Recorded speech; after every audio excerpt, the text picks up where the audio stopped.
Lain hari, lain masalah. Di Cina, lebih dari 400 sungai telah meluap sehingga melampaui batas peringatan mereka. Cina mengalami banjir terburuk dalam 33 tahun terakhir. Banjir dan tanah longsor telah menumbangkan jutaan orang. Lebih dari 100 orang telah meninggal sejauh ini. 28.000 rumah telah hancur. 33 sungai melampaui batas peringatan.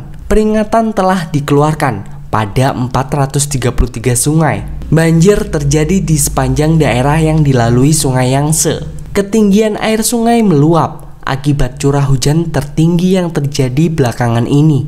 Cina mengalami kerugian. Kerugian itu diperkirakan akan semakin memperberat ekonomi Cina yang saat ini anjlok akibat dampak pandemi virus corona. Provinsi Hubei yang juga dilalui oleh Sungai Yangtze juga terancam terendam banjir jika curah hujan masih tetap tinggi. Apalagi ibu kota Hubei yaitu Wuhan adalah pusat wabah virus corona. Permukaan air yang meluap tinggi di Sungai Yangtze membuat 3 bendungan yang indah itu melampaui kapasitasnya. Itu adalah proyek rekayasa terbesar di Cina dan selesai pada tahun 2006. Itu adalah struktur bendungan terbesar di dunia. Sudan telah mulai membuka pintu air bendungannya. Penduduk setempat takut bahwa bendungan itu mungkin tidak dapat menahan banjir seperti yang di Cina. Mereka takut air itu bisa merobohkan tepiannya. Ketiga bendungan itu adalah proyek infrastruktur yang kontroversial. Jutaan orang terlantar untuk membangunnya.